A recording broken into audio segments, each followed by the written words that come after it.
A quick review of the gross anatomical features of the liver. Now let us first see the 5 surfaces. This is the anterior surface, superior surface, right lateral surface, posterior surface, and this entire thing is the inferior surface. Border, only one inferior sharp border can be demonstrated. Then we go on to see the lobes. This is the attachment of the falciform ligament. So whatever is to the right of it is the right lobe, and whatever is to the left is the left lobe. This is anatomical right lobe and anatomical left lobe. If we trace the same on the inferior surface, the attachment of falciform ligament can be related to the attachment of the ligamentum venosum and the ligamentum teres.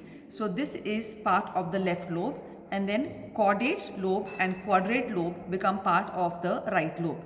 Physiological right and left is through the groove for IVC and the fossa for gallbladder, because the right division of the portal vein supplies the area on the right, and the left division supplies the caudate, quadrate and this area of the left lobe. So physiologically, caudate and quadrate along with this are part of left, and this here is part of the right lobe.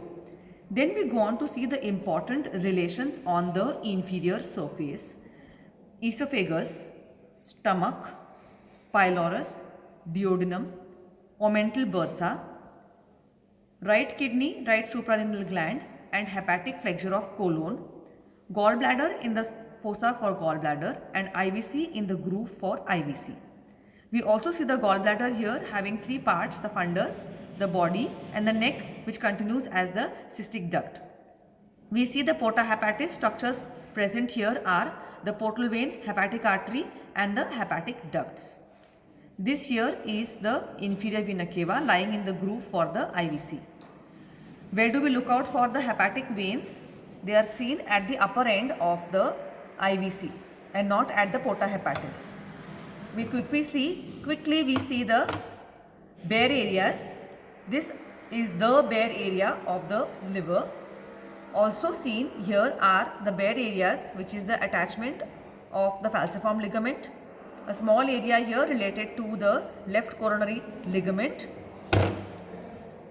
the entire groove for IVC, the entire fossa for gallbladder, the line of attachment of the ligamentum teres, the line of attachment of the ligamentum venosum and the area around the porta hepatis. These are all the bare areas.